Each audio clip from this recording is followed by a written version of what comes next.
Aloo Tikki make a lovely little starter. They're great for your vegetarian friends, but also great served with lots of different types of chutney.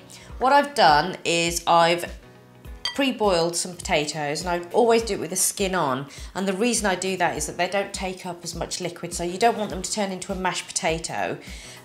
You then need to make sure that you just peel off the skin. I have been in cookery sessions where I've pre-boiled the potatoes and people have then got out a peeler to peel the skin off. You don't need to do that, you can just use your fingers, it's quite easy. It doesn't matter if you leave a few little shreds on there, it's all good. Okay, we just need to make up the mixture that's going to flavour those potatoes. What we want to do is grate them into a bowl. So just use a normal grater, try and go for the big side and just grate them.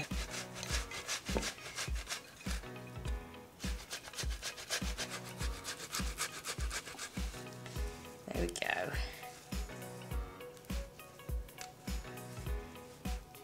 So I've grated 4 potatoes, fairly sort of largish potatoes, and that'll make a good 15 or 20 tikki. Into that I'm going to add all of my spices and my flavourings. 2 chillies, because I like a bit of spice. Make sure you chop them nice and finely. You don't want to have great big chunky pieces of chilli in there, so slice through them. It's nice for a little bit of heat, but I like to use fresh chillies for the freshness as well. There we go, just pop that straight in.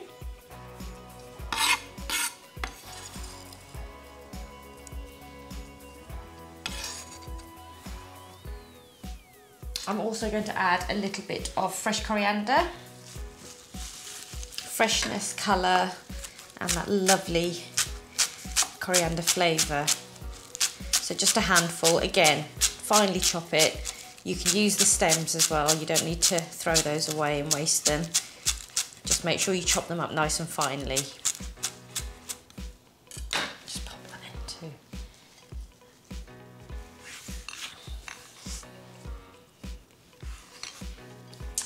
Whenever I do a potato dish, I also like to add a little bit of ginger, and I'm going to grate that straight in.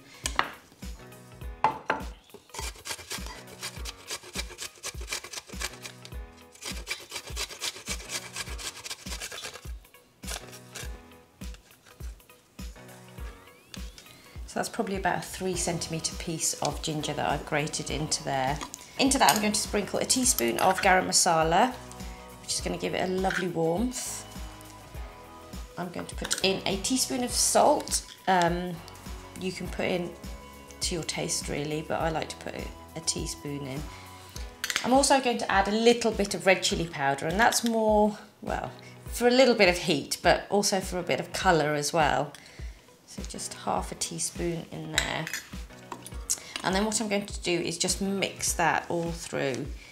Start with my spoon, but I'll probably get my hands in there because it's just easier. And what I want to do is just squidge it through my fingers, just so that all of the flavours and everything mixes up, but it's all evenly spiced throughout.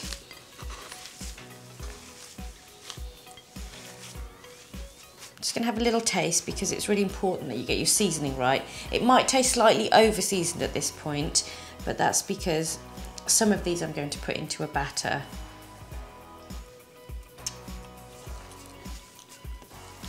I think I might add a little bit more chilli into that. So that's going in, and as before, nice and finely. I don't want great big chunks of it because it can be unpleasant sometimes under your teeth if it's too big. So chop that up.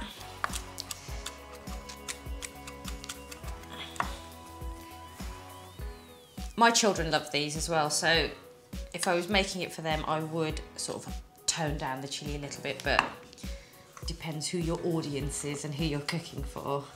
There we go. So that's the inside of my tikka ready, spiced and nice and soft and ready to cook. what I'm going to do is make a batter with them, and I'm going to use chickpea flour to do that batter. So I'm going to use gram flour or chickpea flour. We tend to call this Vissen, and I'm just going to sprinkle a little bit through a sieve into a dish. Vissen can get quite clumpy, which is why you need to sort of just sieve it through. It just means that when you put your water in, you make your batter, it's not going to be lumpy, it's not going to have dry bits of flour in there. So just pop that in. There we go. So that's looking really nice and fine. Into that, I'm going to flavour it with a little bit of cumin. And I'm going to use whole cumin seeds because this is going to be deep fried. Those cumin seeds will hit the oil and they'll start to become fragrant and release their really earthy flavour, but they'll also have a real nuttiness, which will be lovely in this. So stir that in, and then all you need to do is just put some water in, and just using your fingers, just stir that together. I'm after a fairly thick batter.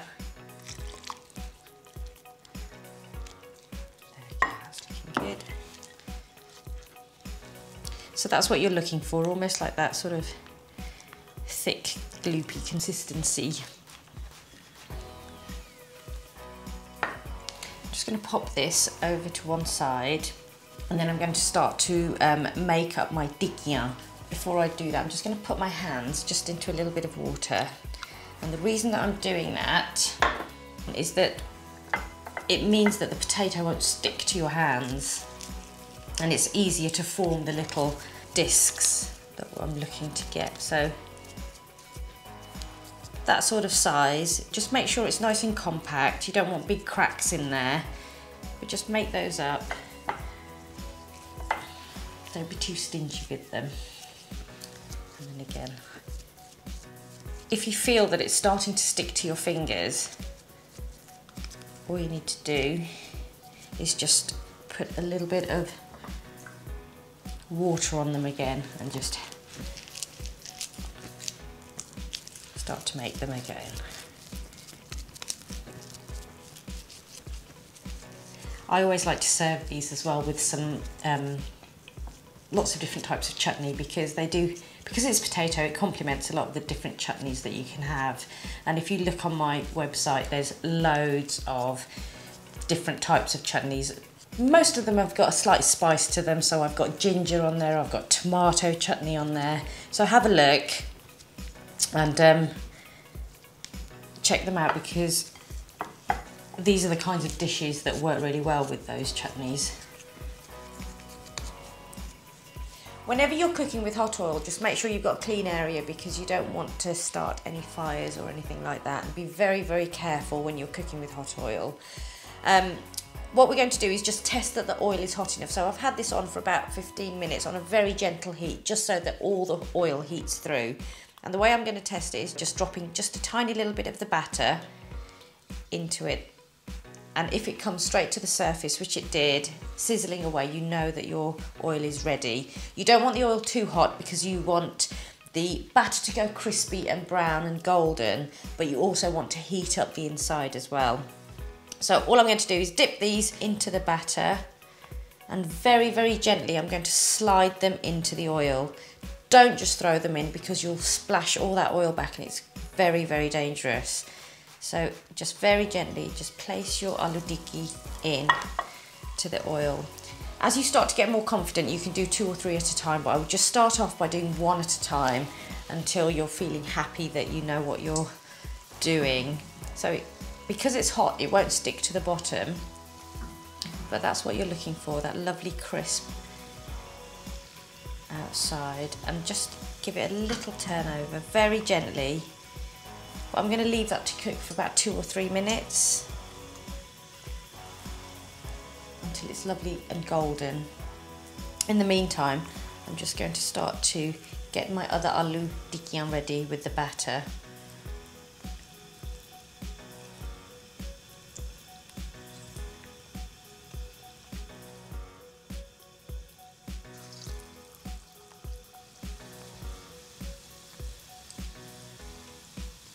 You don't want to overcrowd your pan, so don't put too many in. And also just be aware, the more you put in, the cooler your oil will get as well, so you need to maybe turn it up a little bit, but just keep an eye on it.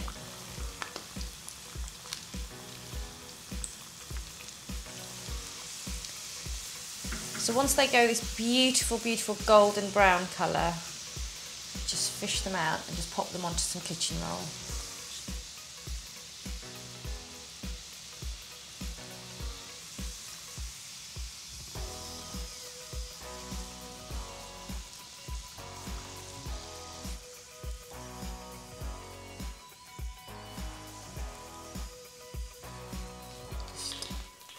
You want that lovely crisp crunch to them, but yet they're beautiful and soft but full of flavour inside. And I love to serve these with lots of different types of chutneys, and today, as a special treat to myself, I've made myself some ginger chutney, so I'm gonna smear that all over it.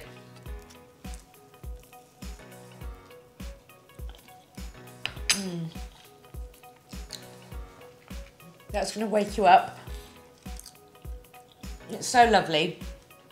It's got lots of lovely textures to it, which is so important whenever you're cooking anything like this. So if this is your kind of dish, make sure you subscribe to my YouTube channel, check out all the different chutneys that are on there, because this is something that you have to make.